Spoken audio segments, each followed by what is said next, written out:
Today I'm going to do another video on something that we get asked about quite often, which is how to tie a string knot. It's obviously a slightly complicated thing to show on camera because just trying to capture the sort of the little folds and turns as it goes is a little bit difficult, but hopefully we'll do a good job, and we'll see how it goes. It's quite a hot day here today, so if you hear any weird panting in the background, I promise it's not me. It is one of the dogs, and it's only going to be a hands video today, so unfortunately you won't get any of my amazing dancing, but let's see how it goes.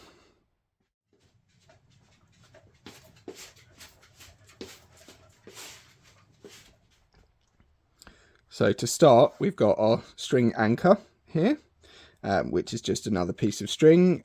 You can either use offcuts off of an old string, or, you know, the end of the string that you're not actually using. Obviously check the length before you cut off the end and use it as an anchor. You only need the anchors for the first sort of 4 octaves. Once you get down to the 5th octave, you don't need an anchor. You can just do the knot without an anchor.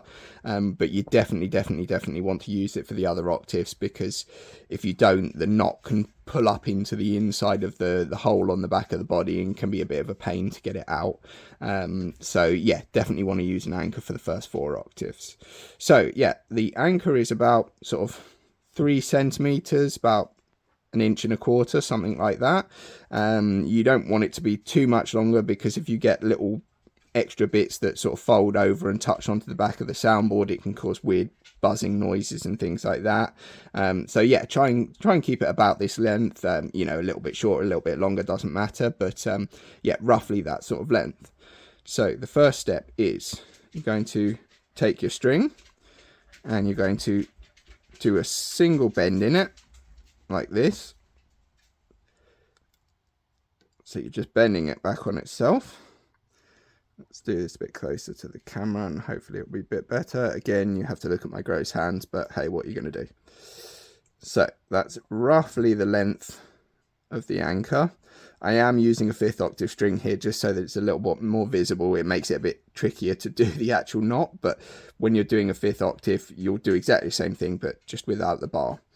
So for the thicker strings, it's usually a good idea to do a little bit of this first, just to help you get the bend. I think it just breaks up the lacquer a little bit. It might make the clear strings look a little bit cloudy. It's not a problem, but it will just help you to get the sort of loops sort of thing. So you're going to hold the anchor in this hand with your 2 pieces together like this. So hold that in your offhand, as it were, whether it's left or right. Hold that together. And you're going to take your string out like this. Now, the easiest way that I find to do it is you literally just push your right hand in, and it's going to naturally form a loop. So I'm actually going to cut the rest of this string off so it's not getting in the way. So this is an offcut of a string in the first place. It's an old string, so don't worry about that. So you're going to take that and just literally push it in, and it's going to form a loop on its own. I'm not doing anything. I'm literally just pushing it in, and it's rolling itself up. So the only thing to note with this is that this end of the string is behind this end of the string.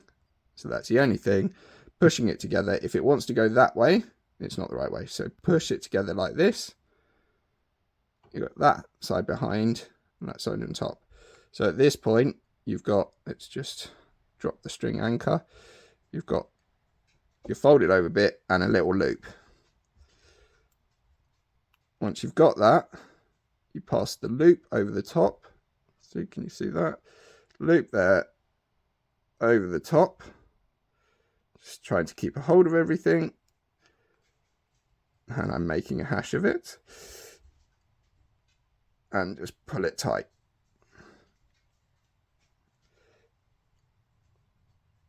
There we go.